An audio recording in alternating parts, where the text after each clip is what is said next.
Good day everyone!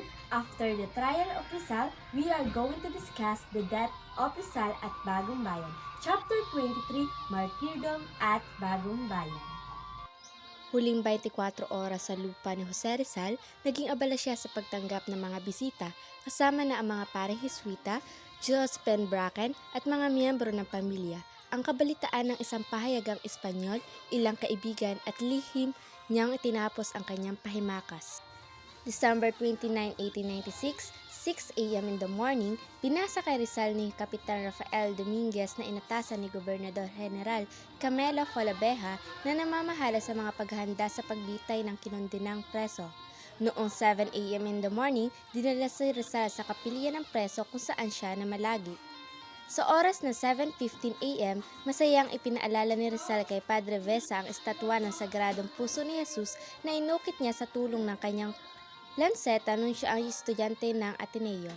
So this is Rizal Prison Cell kung saan siya namalagi.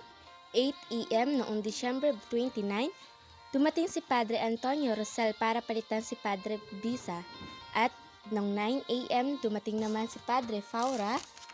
At 12 to 3:30 p.m. naman naiwang mag-isa si Rizal sa kanyang selda. Sa mga oras na ito ay isinulat ang kanyang tulang pamamaalam na itinago niya sa kanyang alkohol na lutuan.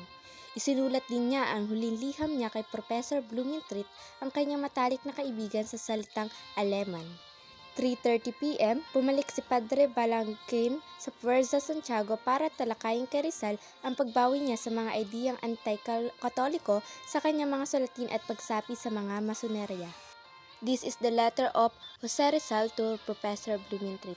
Let us read, my dear brother. When you receive this letter, I shall be dead. Tomorrow at 7, I shall be shot. But I am innocent of the crime of rebellion. I am going to die with a tranquil conscience. Goodbye, my best, my dearest friend, and never think ill of me.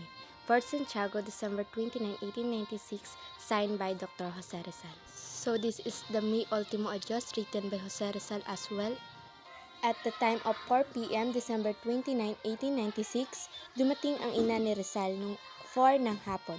6 naman ng gabi, tinanggap ni Rizal ang isang bagong panauhin, si Don Silvano Lopez Tonon, ang dekano ng Katedral ng Maynila. Sa oras na 9:30 ng gabi, linalaw ni Rizal ni Don Gaspar Casteno, ang piskal ng Royal Audiencia de Manila. At 10 ng gabi, ang burador ng paghawi na ipinadala ang arsobispong anti-Pilipino na si Bernardino Nasoleta ay isinumiti ni Padre Balaguer kay Rizal para lagdaan, ngunit hindi ito ginawa ng bayani dahil napakahaba at hindi niya ito gusto. Itinakwil ni Rizal ang masonerya at ang mga relihiyosong ideyang anti-katoliko. According to the research, retraction letter is all about that he wanted to marry Josephine Bracken and to make her his wife legally. He wanted to protect his family and he wanted to reforms from the Spanish government. May mga pagtatalo about sa retraction letter. Sinasabi ng mga Rizalist na ito daw ay fake while some believe that it is genuine truth. Let's take a look at this, the retraction letter of Rizal. December 30, 1896, huling araw ng kanyang buhay, noong 3 ng umaga, nakinig ng misa si Rizal, nangumpisal at nangumunyon. Noong 5:30 ng umaga naman, huling agaan niya yon. Sumulat ng 2 liham si Rizal. Ang una ay para sa pamilya at ang pangalawa ay para sa kanyang nakakatandang kapatid na si Pasiano. Letter of Rizal to Pasiano. Now I am about to die, and it is to you I dedicate my last lines, to tell you how sad I am to leave you alone in life, burdened with the weight of the family and our old parents. We all know Pasiano is older brother of Rizal. He served as a guardian. Pasiano was a huge influence to Rizal life. Noong 5:30 a.m. din, dumating si Josephine Bracken kasama si Josefa. While on 6 a.m. in the morning of December, naghanda ang mga sundalo para sa pagmarsya sa Bagong Bayan, sinulatan ng kanyang mga mahal na magulang. Letter of Rizal to his father. My beloved father, pardon me for the pain with which I repay you, for sorrows and sacrifices for my education. I did not want it, nor did I prepare it. Goodbye, father, goodbye.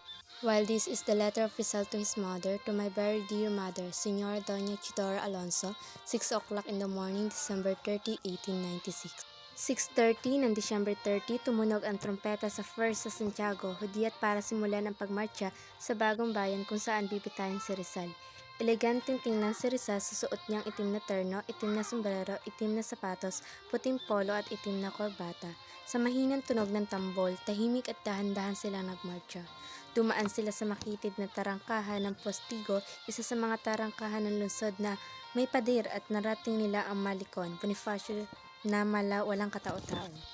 Reminiscing the moment, Rizal said to the one of the priests, "How beautiful it is today, Father. What morning could be more serene? How clear is Corregidor and the mountains of Cavite. On mornings like this, I used to take a walk with my sweetheart." Ito ang lugar na kung saan dumaan sila Jose Rizal. Dinaspasan siya ng isa sa mga para at pinhalikan sa kanya ang krosipilyo. Nagpaalam din siya kay na Padre March at Padre Velactara at sa kanyang magiting na tagapagtanggol. Masama man sa loob, tinalikuran ni Rizal ang mga babaril sa kanya at humarap sa dagat. Isang Espanyol na manggagamot na si Dr. Felipe Ruiz Castillo ang humiling na damhin ang pulso ni Rizal. Ngunit nagulat dahil normal ang kanyang pulso. Patunay na hindi natatakot si Rizal na mamatay. Tumunog ang mga tambol at may sumigaw na magpaputok. At nangunahan sa pagpaputok ang mga baril na nakaumang kay Rizal. 7:03 ng umaga, Disyembre 30, 1896, namamatay siya sa kasibulan ng kanyang kaustungang gulang sa edad na 35, 5 buwan at 11 araw. Preparen aponten, Rizal shouted, "Consumatumis, it is done."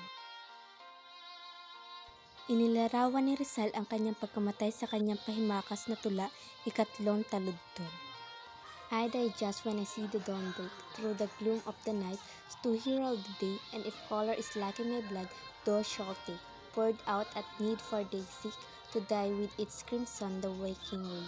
It is interesting to know that 14 years before his executions, nahulaan na ni Rizal na mamamatay siya sa Disyembre 30.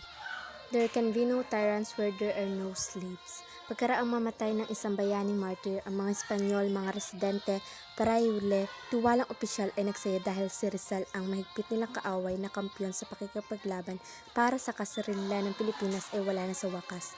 Ang pagkamatay ni Rizal ay naging pundasyon ng isang bansang nagsasarili. Thank you for listening!